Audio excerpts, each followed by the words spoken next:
Então a gente fala de responsabilidade compartilhada. Então a responsabilidade não é só de quem é portador, a responsabilidade é da pessoa que também não é, dela se prevenir. Então a gente fala dessa situação, da responsabilidade compartilhada. Se eu estou me relacionando com alguém, né, eu opto de não usar o preservativo e depois eu contaminei a outra pessoa, eu descubro que essa pessoa é portadora, por que a responsabilidade recai somente sobre a pessoa que é portadora? E a minha responsabilidade de optar de não usar o preservativo? Eu acredito que essa situação que você descreveu, realmente existe uma responsabilidade compartilhada. Mas a partir do momento que a pessoa que é portadora da doença omite isso, eu acho que a responsabilidade é dela, é da pessoa que transmitiu a doença, porque ele omitiu que tem essa doença.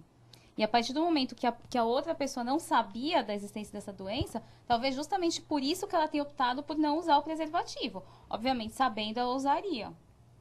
Por isso que eu acho que essa é uma situação um pouquinho diferente por conta disso, por causa da omissão da pessoa que é portadora.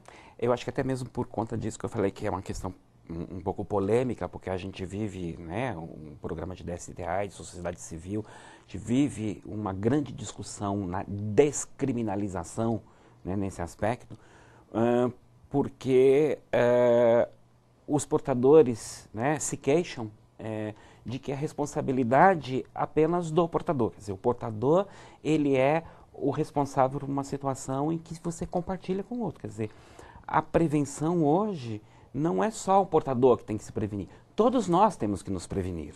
E na medida que todos nós temos que nos prevenir, fica essa polêmica, né? Essa discussão polêmica da proposta aí da descriminalização da transmissão do vírus HIV. Por isso que eu relatei.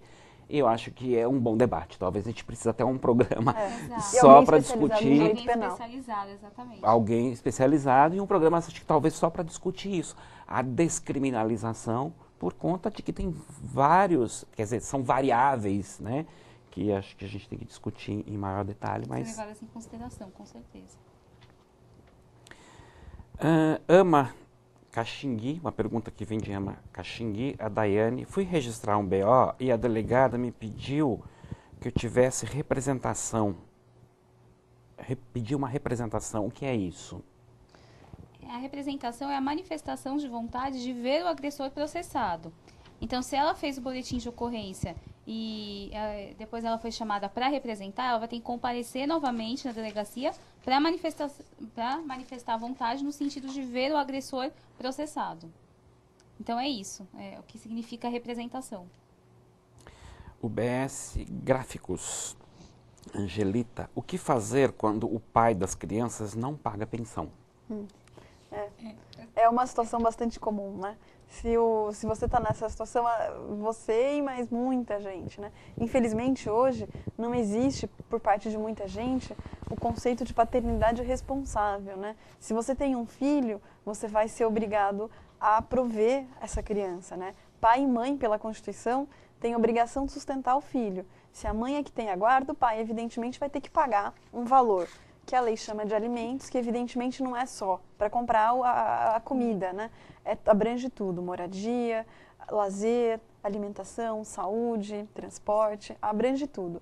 Se você não tem, se ainda não há uma pensão alimentícia fixada, procure o fórum mais próximo da sua casa para pedir os alimentos. Se já há uma pensão estabelecida numa sentença, procure a defensoria pública mais próxima da sua casa para cobrar, né? A lei chama de execução de alimentos. E, felizmente, o nosso ordenamento jurídico prevê a prisão civil do devedor de alimentos. É a única dívida cujo inadimplemento gera a prisão, né? A prisão civil. Não que ninguém quer ver ninguém preso, mas a questão é que é um meio para coagir o pai que não paga a pensão a pagar. Sempre a gente vê que é bem eficaz, né? Ele sendo preso arranja algum valor e paga, pelo menos não tudo, alguma parte da dívida. Então, se você tem uma criança e não mora com o pai dessa criança, procure o fórum, procure a defensoria para que seja fixado um valor para ele pagar. Porque, afinal de contas, não é só sua obrigação sustentar a criança. É obrigação sua e do pai também. Se o pai não tá com a guarda, não mora com a mãe, então ele tem que ser obrigado a pagar um determinado valor por mês para sustentar o filho. Isso é paternidade responsável, né? É buscar, né? É um direito da criança até, nem é da mãe. É dever da mãe buscar, né? A justiça para que a criança receba os alimentos. É importante destacar que a Defensoria atua na defesa dos direitos das mulheres que também não estão em situação de violência. A gente estava abordando aqui mais a questão de mulheres em situação de violência, mas mesmo as mulheres que não estejam, têm direito também de receber o atendimento na Defensoria, relativo, por exemplo, numa ação de alimentos, numa ação de divórcio e tantas outras. A pergunta de um homem, José Augusto, da UBS Paraisópolis. O meu chefe pode me mandar embora se descobrir que eu tenho AIDS? É uma questão trabalhista, né? Acho que, assim, é uma discriminação muito grande, né? Você deve procurar também os serviços da Defensoria para noticiar isso, porque não é um motivo razoável, não é um motivo plausível. Ou seja, essa pessoa não pode ser demitida por conta do fato de ter a doença. Da doença. Com certeza não. A Vitória, da Ama Jardim Popular. O que fazer se no trabalho eu sofro de assédio sexual? Eu tenho medo de ser demitida. Essa é uma situação também muito comum. Talvez a mulher tenha medo de denunciar com medo de perder o emprego. Mas eu acho que é uma situação que ela não pode se submeter. E se ela estiver sofrendo esse tipo de violência, ela tem que denunciar. E as medidas criminais até serão tomadas contra o empregador dela. E ela não tem que se submeter a esse tipo de situação. Eu acho que ela tem que denunciar, sim, ela tem direito a isso. E não vejo sentido nela manter essa situação só por conta do medo de ser demitida. E esse assédio sexual, ele é caracterizado como violência? Não necessariamente. Não violência da Lei Maria da Penha, porque não está no âmbito do âmbito doméstico, mas é uma forma de violência, evidentemente. Exato. E também não só o assédio sexual, também o assédio moral, que é uma outra forma de violência, que não está prevista, porque a Lei Maria da Penha ela é aplicada somente nas situações domésticas, no âmbito doméstico. O ambiente de trabalho não seria. Mas essa situação descrita igualmente configura um crime, né? O assédio sexual. Então, mas as mulheres, quando elas se veem numa situação de violência, né, que não é do âmbito doméstico, que não é tão amparado, poderia dizer assim, pela Lei da Maria da Penha, mas no âmbito da escola, né, ou âmbito do trabalho, ela também pode recorrer à defensoria? Com certeza, da mesma maneira. Quer dizer, o fato de não ser Dentro de casa. Em função a violência em função do gênero, né? Mas em função de outro motivo, pode procurar os serviços da Defensoria, que também a fundamentação para a proteção é outra, né? Exato. Mas também tem o direito de receber toda a proteção do Estado. O BS Jardim Elian, o Amaro pergunta: que tipo de atendimento é feito na Delegacia da Mulher? Um homem pode utilizar essa delegacia também? Eu acho, olha... eu acredito que não. A Delegacia da Mulher, o atendimento é voltado às mulheres. Um homem pode procurar uma delegacia outra qualquer. Obviamente, se ele quiser receber uma orientação, ele não vai ser expulso de lá. Mas o atendimento da Delegacia da Mulher é voltado às mulheres. O homem procura uma outra delegacia ou, eventualmente, uma delegacia especializada. Existem delegacias especializadas de questões de orientação sexual e tantas outras. Então, assim, se ele estiver numa situação de violência, por exemplo, por conta de discriminação relativa à orientação sexual, ele tem uma delegacia especializada também. A Delegacia da Mulher é voltada ao atendimento para as mulheres. Então, assim, ela não é o lugar ideal para ele fazer as reclamações que ele tem a fazer. Né? Okay. Já cheguei a fazer um BO.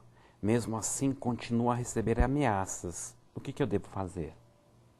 Ela tem que noticiar, se ela fez o boletim de ocorrência e o agressor reiterou a violência, no caso a ameaça, ela tem que voltar na delegacia e informar isso, que provavelmente ele deve estar descumprindo alguma medida que foi determinada e eventualmente pode ser decretada a prisão dele nessa situação. Então ela tem que voltar para a delegacia, porque significa que ela fez um boletim de ocorrência, mas a violência não cessou. Não cessando a violência, ela tem que retornar à delegacia. É importante também a mulher saber que ela tem várias, como a gente já disse aqui, e ressalto porque é realmente muito importante. se você sofre uma situação de violência, busque de fato a delegacia, a defensoria, para que você tenha uma medida protetiva estabelecida em seu favor. Porque aí é muito mais fácil, com o descumprimento, a gente pedir alguma sanção para o agressor, né? Então, peça para ele sair da casa, é possível pedir para ele não se aproximar de você ou dos filhos, né? É importante a mulher conhecer a lei, né? Saber que existe para que ela possa exercer seus direitos. E principalmente a ameaça é uma situação que muitas vezes a mulher pode não dar tanto valor, mas ela pode chegar num fim trágico. Então, se aí volta, se ela, mesmo fazendo o boletim de ocorrência, não funcionou, ela tem que voltar o quanto antes para a delegacia, até para evitar uma situação pior no futuro. Muitas situações que a gente vê até na televisão, de mulheres que sofriam ameaça, de repente um dia o companheiro dela aparece e mata ela. É uma situações muito comuns. A gente vê na imprensa, inclusive.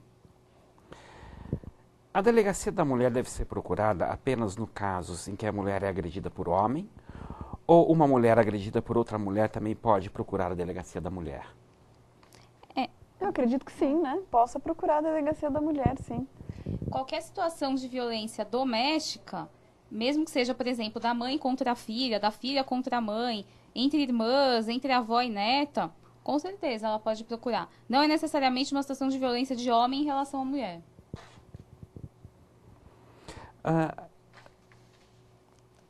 Doutora Carolina tinha falado com relação ao poder público, né, umas 2 ou 3 perguntas atrás. Aí eu pergunto, é de responsabilidade do poder público promoção e defesa dos direitos da mulher? Com certeza. O Estado é incumbido de dar toda a assistência para a mulher. A ele incumbe a persecução penal, o julgamento, né, das questões que chegam ao judiciário, tem que proporcionar o direito à saúde, o direito à moradia, né? O Estado é responsável por uma gama muito grande de direitos fundamentais, né? Que a gente nem teria tempo aqui de tratar de todos, mas o Estado é responsável por punir os agressores, por proporcionar o direito à saúde, o direito à moradia, o direito à educação.